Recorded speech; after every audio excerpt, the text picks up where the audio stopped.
शमशेर एक बेहतरीन बावर्ची था। वो अपना काम बहुत मेहनत से करता था, लेकिन फिर भी वो अपने परिवार के सभी सदस्यों का पेट नहीं भर पा रहा था। ऐसा इसलिए था क्योंकि शमशेर का परिवार बहुत बड़ा था। परिवार में उसके बूढ़े माँ बाप, पत्नी कमो और 3 बच्चे थे। इसके अलावा शमशेर का बड़ा भाई सतवीर और उसकी बीवी बच्चे भी साथ ही रहते थे। घर में कमाने वाला अकेला शमशेर ही था, क्योंकि शमशेर के पिता अपनी बीमारी के चलते बिस्तर पर थे और बड़ा भाई सतवीर एक नंबर का निकम्मा था। भैया उठो, चलो मेरे साथ। सुना है नुक्कड़ वाले ढाबे में रसोइये की जगह खाली है। ढाबे के मालिक से मेरी अच्छी बनती है, मैं वहाँ आपकी बात करवा देता हूँ। आपको वहाँ जरूर काम मिल जाएगा। मैं तुझे रसोइया दिखाई देता हूँ क्या है, और वो भी उस खड़ूस रामलाल के ढाबे पर। तुझे पता है ना मेरा 36 का आंकड़ा है उससे।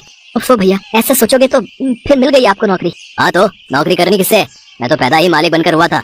सुन मेरी बात, तू भी ये होटल में खाना बनाने का काम छोड़ और चल, दोनों भाई मिलकर नया ढाबा खोलते हैं। 2-4 कारीगर रख लेंगे जो सारा दिन खाना बनाएंगे और ग्राहकों को खिलाएंगे भी। अच्छा, और हम क्या करेंगे? नोट गिनेंगे और क्या। सच में शमशेर, तू ना बड़ा ही बुद्धू है भाई। मैं बुद्धू ही सही भैया, पर आपकी तरह फेंकू नहीं हूँ। नया ढाबा खोलने की बात करते हो, जरा ये तो बताओ इसके लिए पैसे कहाँ से आएंगे, और कारीगर वो क्या मुफ्त में काम करेंगे हमारे लिए? और तू इस सब की चिंता मत कर, मैंने सब सोच लिया है। और सच बताऊं तो नया ढाबा खोलने की तैयारी भी शुरू कर दी है मैंने। है क्या? क्या मतलब? मुझे सब साफ साफ बताइए, जल्दी बताइए। अरे वो अपने गांव की जो पुश्तैनी जमीन थी ना, मैंने उसका सौदा पक्का कर दिया है। अगले हफ्ते तक पूरे पैसे मिल जाएंगे। उसके बाद कागजी कार्रवाई, बस फिर समझ ले कि खुल गया अपना ढाबा। हाय रब्बा, ये क्या कर दिया भैया। ले दे के एक वही जमीन तो थी अपने पास, और आपने उसे भी बेच दिया। कम से कम एक बार मुझसे तो पूछ लेते। ओए तू चुप कर, ये मत भूल कि बड़ा भाई हूँ मैं। पुश्तैनी जमीन का क्या करना है और क्या नहीं, ये मैं तय करूंगा, तू नहीं, समझा? और हाँ, एक बात और सुन ले, नए ढाबे में हिस्सेदारी चाहिए तो चुपचाप मेरी मदद करने आ जाइयो, वरना एक फूटी कौड़ी नहीं मिलेगी तुझे, याद रख। सतवीर ने शमशेर के सामने कोई रास्ता नहीं छोड़ा। मजबूर होकर उसे सतवीर की बात माननी ही पड़ी, और कुछ ही दिनों के अंदर दोनों भाइयों ने मिलकर नया ढाबा खोल लिया। हालांकि जमीन बेचकर सिर्फ ढाबा ही शुरू हो पाया, कारीगरों को नौकरी पर रखने लायक पैसे अब भी नहीं थे। भैया कोई बात नहीं, हम मिलकर खाना बनाएंगे, आप देखना अपना ढाबा बहुत अच्छा चलेगा। अब लेकिन दोनों अगर खाना बनाने में ही लग जाएंगे तो गल्ला कौन संभालेगा? अब तू अंदर का काम संभाल और मैं गल्ला संभालता हूँ। और ऐसा कर, कमों को भी बुला ले घर से, तेरी मदद कर देगी। शमशेर ने सतवीर को कुछ नहीं कहा और चुपचाप खाना बनाने लगा। उसकी पत्नी कम्मो और उसके बच्चे भी उसकी मदद करने लगे। जैसा कि शमशेर ने कहा था, उसने बड़े ही प्यार से खाना बनाया और अपने ग्राहकों को परोसा। खाने का स्वाद और शमशेर का अच्छा बर्ताव लोगों को बहुत पसंद आ रहा था। भाई वाह, मान गए भैया, मान गए। खाना तो वाकई बहुत बढ़िया है, कहीं कोई कमी नहीं है और बहुत ही बढ़िया। अब से जब भी यहाँ से गुजरेंगे खाना आपके हाथों का ही खाएंगे। Bye God. जी, आपका हमेशा स्वागत है। बहुत ही कम समय में ढाबा बढ़िया चलने लगा। हालांकि इसके पीछे सिर्फ शमशेर की ही मेहनत थी। उसका बड़ा भाई सतवीर तो सारा दिन गल्ले पर बैठा सुस्ताता रहता था। शमशेर को ये सब खलता जरूर था, लेकिन उसने लड़ाई के डर से कभी कुछ नहीं कहा। फिर एक दिन, ए शमशेर, चल भाई काम समेट ले, अब ढाबा बंद करते हैं। नहीं भैया, अभी ज्यादा अंधेरा नहीं हुआ है। शहर से आखिरी बस आने वाली होगी। वो बस सीधे दिल्ली से आती है, तो उसमें कई सवारियां होंगी, तो उन्हें खिलाकर ही चलेंगे। क्या बकवास कर रहा है, मुझे तो बहुत नींद आ रही है। तो ऐसा कर, मुझे घर के लिए खाना बांध कर दे दे, मैं तो जा रहा हूँ, तू आते रहना जब आना हो। शमशेर ऐसा ही करता है। सतवीर खाना लेकर घर चला जाता है। फिर थोड़ी देर में दिल्ली से आने वाली वो आखिरी बस ढाबे पर आकर रुकती है, जिसका असल में शमशेर इंतजार कर रहा था। बस से उतरकर काफी ग्राहक ढाबे पर खाना खाते हैं और फिर वापस बस में चढ़ जाते हैं। उनके जाते ही शमशेर ढाबा बंद करने लगता है। तभी एक बाबा अपने 2 चेलों के साथ शमशेर के पास आते हैं और उससे कहते हैं, बेटा कुछ खिला दे हम भूखों को, भगवान तुझे इसका इनाम जरूर देगा। बाबा को देखकर साफ पता चल रहा था कि उनके पास खाने के बदले देने के लिए पैसे नहीं हैं।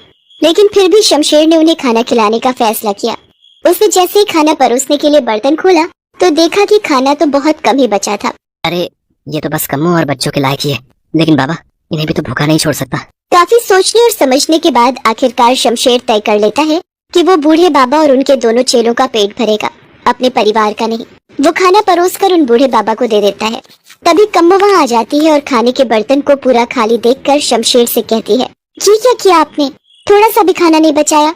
आप और मैं तो रह लेंगे बिना खाए, पर बच्चे वो कैसे रहेंगे भूखे?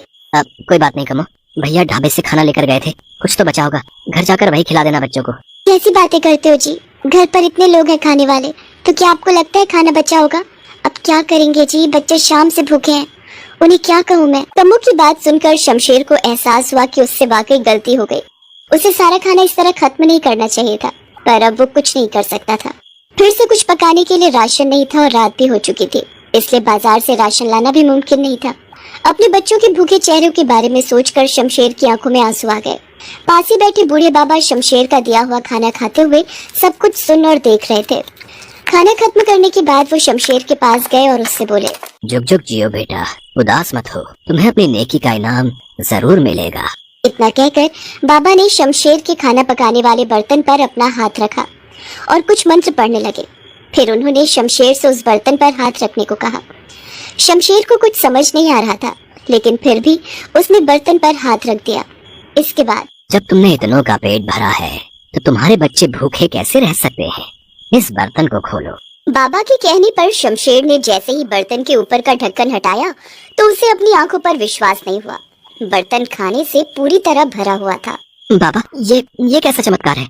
नहीं, ये चमत्कार नहीं बल्कि आशीर्वाद है तुम्हारे लिए। अब से ये बर्तन हमेशा तुम्हारा कहा मानेगा।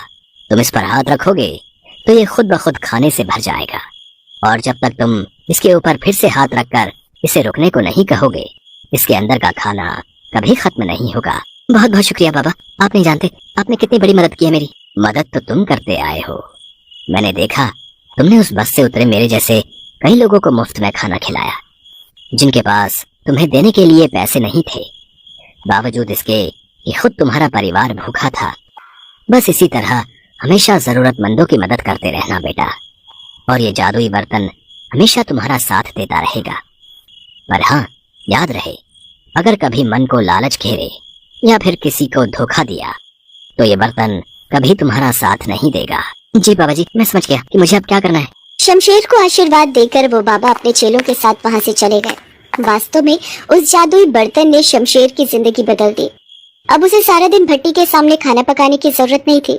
उसके हाथ रखते ही वो बर्तन लजीज खाने से भर जाता था, और जब तक शमशेर उसके ऊपर वापस से हाथ रखकर रुकने को ना कहे, खाना खत्म ही नहीं होता था।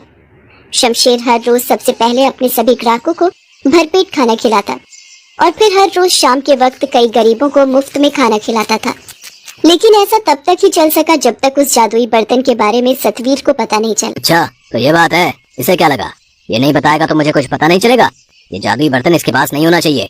इस बेवकूफ को क्या पता इसका सही इस्तेमाल कैसे करना है। सतवीर ने बड़ी चालाकी से शमशेर को किसी काम के बहाने घर भेज दिया। शमशेर ने जाने से पहले बर्तन के ऊपर हाथ रखकर उसे रुकने का इशारा कर दिया था। फिर उसके वहां से जाते ही सतवीर ने सबसे पहले तो इस जादुई बर्तन को पूरी तरह खाली किया और फिर उसमें एक सोने का सिक्का डाल दिया। फिर उस बर्तन को बंद करके उसके ऊपर हाथ रख दिया। सतवीर को उम्मीद थी कि वो बर्तन खाने की तरह ही सोने के सिक्कों से भी भर जाएगा, लेकिन ये सिर्फ उसकी सोच थी। ये क्या? इसमें तो मेरा सिक्का भी नहीं है। ये तो धोखा है। शमशेर ने गुस्से में उस बर्तन को जमीन पर दे मारा, जिसके बाद उस बर्तन के टुकड़े टुकड़े हो गए। तब तक वहां शमशेर भी आ पहुंचा। बर्तन को टूटा हुआ देखकर वो सब कुछ समझ गया। शमशेर को गुस्सा तो बहुत आ रहा था, लेकिन फिर भी उसने सब्र से काम लिया। उसने सतवीर से कुछ नहीं कहा, बल्कि उसी वक्त उसने सतवीर से अलग होने का फैसला कर लिया। सतवीर ने उसे रोकने की बहुत कोशिश की, लेकिन इस बार शमशेर जिद पर अड़ गया। वो अपने बीवी बच्चों और माता पिता को लेकर सतवीर से अलग रहने लगा, और तब जाकर सतवीर को एहसास हुआ शमशेर की अहमियत का भी और मेहनती होने की जरूरत का भी।